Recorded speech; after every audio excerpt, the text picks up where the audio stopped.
Greetings, Apostle Thought enthusiasts. Thank you for watching, for liking, and for commenting. I read the comments. Today's topic will be very tough, actually, and it's global, but at the same time very interesting. As you know, my program is up and running, and I pay for information. In my program, I have to contact a large number of people daily, from different territories, from Russians, Belarusians, Europeans, and various foreigners. In fact, yes, this can be called working with sources or agent work. The essence of my work is that I receive information and pass it on as quickly as possible to the interested structures, our own. If the information concerns the military, it naturally goes to the military. If it concerns special services, it goes to the special services, or to the GUR, or the SBU, or elsewhere. I'll try to tell you about Russian agents or agent networks abroad. It will be interesting, because not many have looked at this problem from this angle. But I work with this every day, so let's get started. Let's go.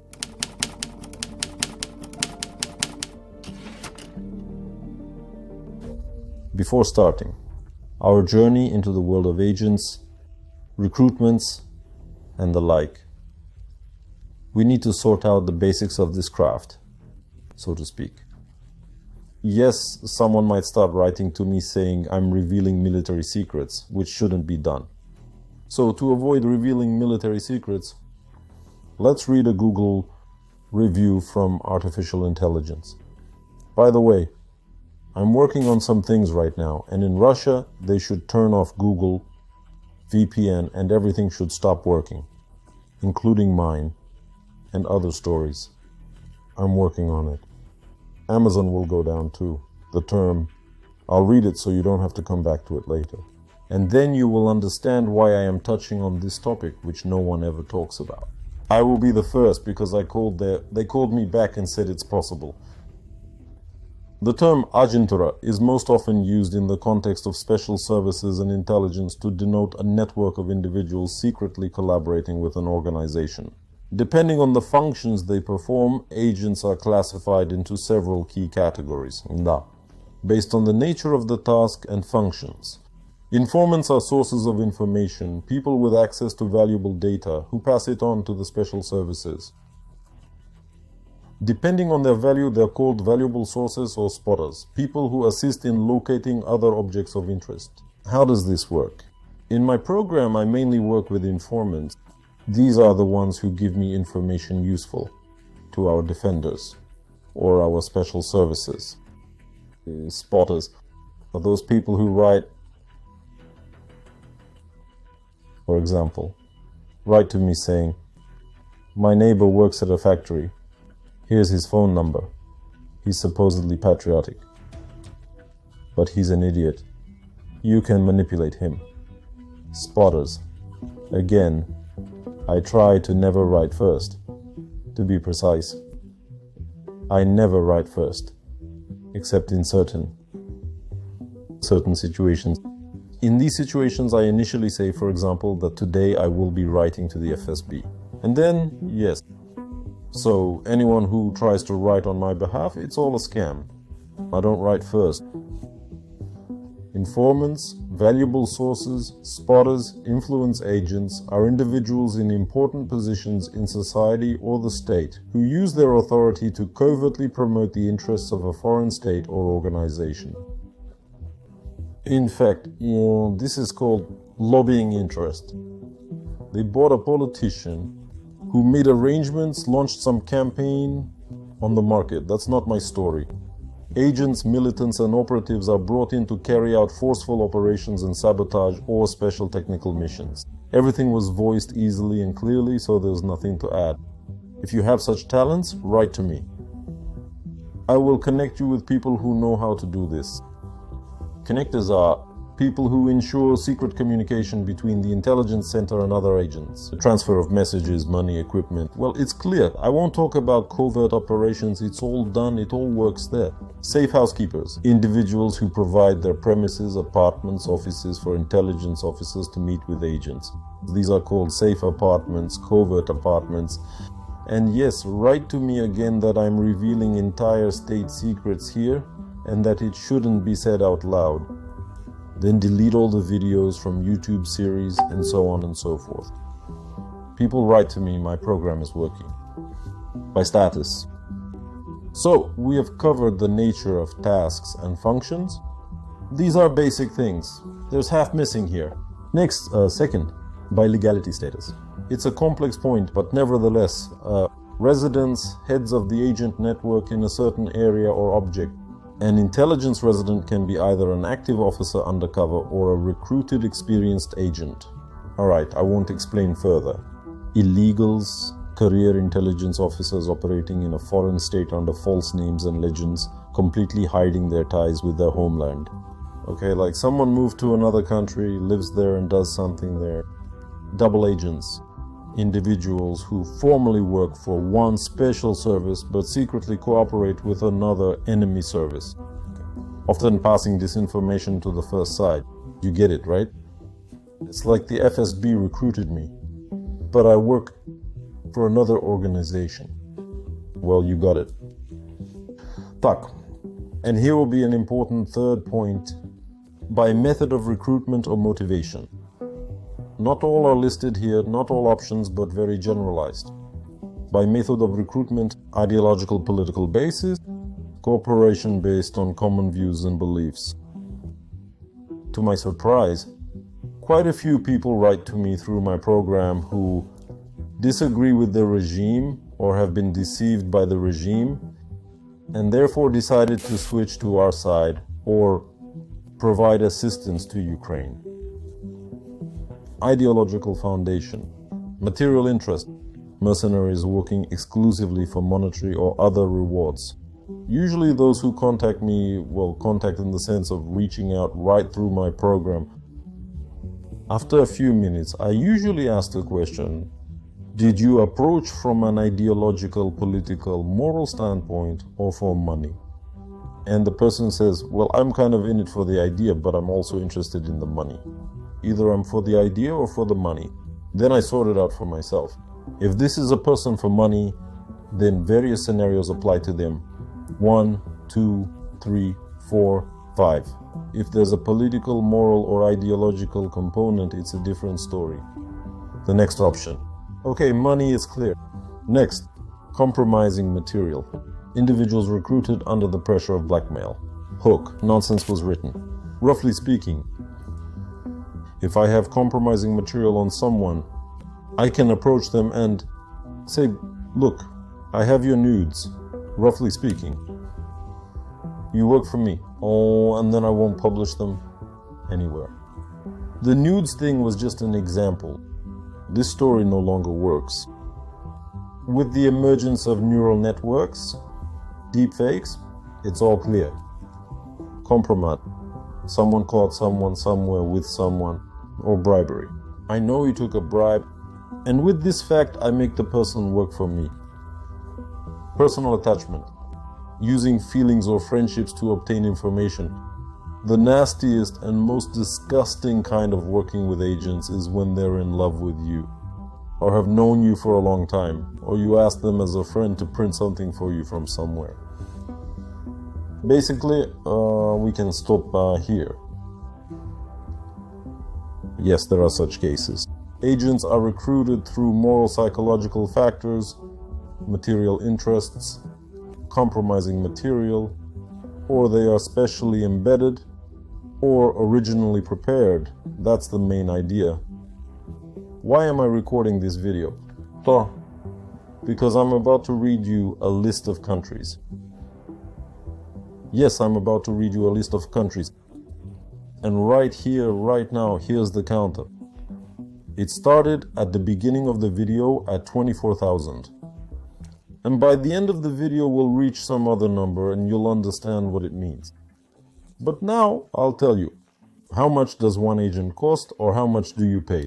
There are agents I pay zero because they came and worked with me based on their own considerations, conscience, moral factors. There are people to whom I pay even up to $5,000. Why is that?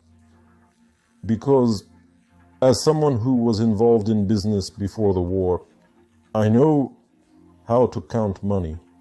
So if a person, an agent, provides information that I can pass to the military and they can kill 50 people with it, then 50 killed by 12 million, that's 500, 600 million rubles in losses inflicted. Plus those 50 didn't go on the attack. So exchanging $5,000 or even $8,000 for a result of minus 600 million is excellent. Or destroy a tank. That cost $15 million. So I got the information and passed it on. I paid $1,000 for the information. They destroyed a tank worth $10 million. Or for $15 million. Some helicopter didn't reach its destination. That's the cost of agents. Plus, we must always consider that destroyed equipment, manpower, or a warning about an assault means our soldiers and defenders are not lost. I talk a lot with the military. They know me. And often I can call at 1 in the morning, or 2, or 11 or 7 in the morning and say, our people are there. There's going to be a strike. Save them. Considering they know me and know that I don't give false information, they signal to our group leaves from there, and then strikes hit there. Fabs, glide bombs, all that stuff. So this is a question about money and the cost of a bayonet. I'll transition to another story, because we have a video about Russian agents in the global sense of the word. Why did I make such an insert, effectively about nothing, for 8 minutes? About how Russia is now creating an intelligence network worldwide on an industrial scale for material benefits. What am I talking about? I am talking about the fact that 24,000 mercenaries from different countries are fighting under the Russian flag in Ukraine. I'll read you a short list and we'll delve into this topic. The state project I Want to Live published statistics. I didn't find a recent slide, but I saw it exist for sure. The number is 24,000 as of January 1st, 2026. As of September 1st, 2025, 18,092 foreigners from 128 countries and unrecognized territories are fighting under the Russian flag. Citizens from 37 countries are being held as prisoners in Ukraine. Is that a lot or a little? Let me read you some more interesting statistics. Будут появляться флаги, и здесь где-то. The number of citizens exceeding 1,000. From Uzbekistan, more than 1,000 people. Tajikistan, Belarus, Kazakhstan, Azerbaijan, Kyrgyzstan, Cuba. Also, if there are between 100 and 1,000 citizens, they fall into the second category. I'll list them. Nepal, Armenia, Moldova, Sri Lanka, China, Turkmenistan, Egypt, Cameroon, Yemen, Iraq, Ghana, Abkhazia, India, Serbia, Colombia, Kenya, Bangladesh, Georgia. Attention, here's a question for you experts. When will they return home? Trained militants who have experienced real war. Can they carry out a coup in their own country? With a snap, a quiet snap, because they will be under the control of the main directorate, of the General Staff of the Russian Ministry of Defense, or the FSB. After all, they can... Let's try to talk with arguments and facts. Продолжаем. A black and white insert because facts are needed. In 2022, only 90 people were recruited. In 2023, it was over 4,227. In 2024, 8,372. And in 2025, 1,173. Rounded up, we get the number 24, which is right here. 24,000 people. As we can see, the dynamics on the charts are clear, the growth is stable. Again, 24,000 agents. Is that a lot or a little? What do you think? Is 1,000 people a lot or a little? Ready, trained to carry out any coups, stained with blood. There's such a term and concept. And they won't be able to refuse. Think about it. Right now, Russia is conducting a super-scale recruitment campaign worldwide. 130 countries are participating in it. Whoever refuses will face compromising material. It's easy to pin compromising material on anyone later. Moreover, I think these numbers are much higher. This is what is proven, how many are fighting. Often some European armies are smaller than the number of mercenaries. I've mentioned this before. Just think about it, for example. 1,000 trained people. What they could do in a vibrant Belarus. You understand that it would be no trouble for Russia to supply them with weapons. I'm not even mentioning African countries. Getting weapons there is generally straightforward for them. It's one of the ways to reclaim colonies later. Everything is very simple in this life. And I have to give credit what Russia is doing now. With such an intelligence fist, they can overthrow governments. In fact, they can do anything locally in some countries. Cool operation. It's interesting here. Credit where it's due. Guys, these are the facts. I don't know why no one talks about it. Why countries are poorly responding to these threats. And these are national scale threats. The video turned out to be chaotic, jumbled, but important. This also needs to be documented and left here as a fact. I'll give a recent example. There will be an insert now. I'm reading news that happened very recently, published by the Security Service of Ukraine. You'll see an insert and a video.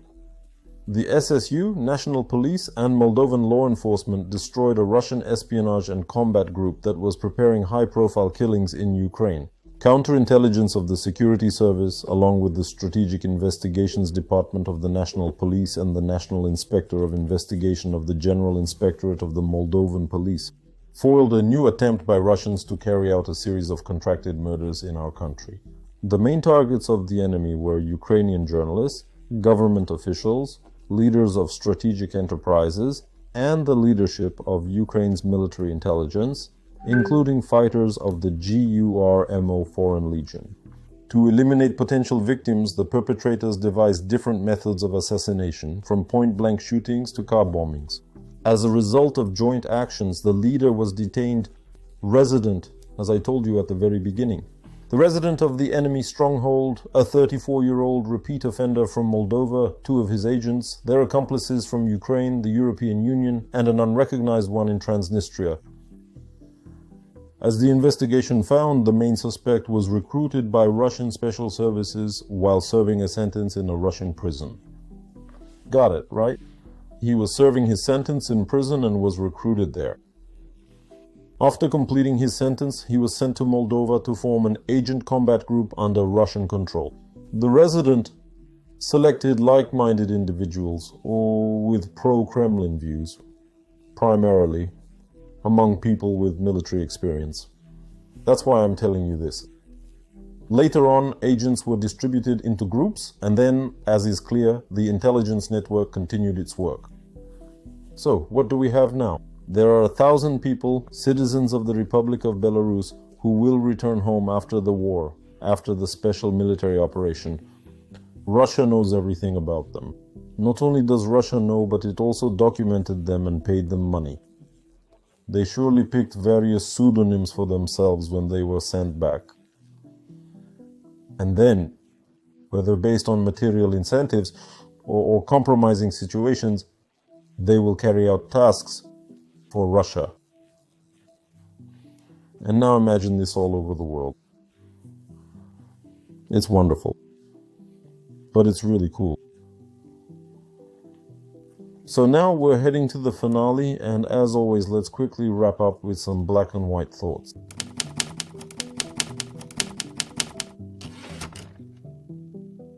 Black and white thoughts. Look, the topic of mercenaries was fully covered before. But this part wasn't fully thought through. And actually, this part is cool. There are agents among the former participants of the war.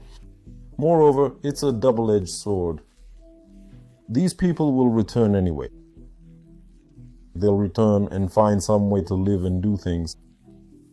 But, as practice shows, those who have tasted easy money will never work hard. What's my point? It's that when needed, in countries like Bulgaria, Moldova, or other countries I mentioned, and there are some interesting ones, Kazakhstan, Azerbaijan, Kyrgyzstan, Cuba, Nepal, Armenia, Moldova. Do you understand what I'm talking about? These countries need to identify all their citizens who participated in the war against Ukraine. They all need to be addressed upon their return.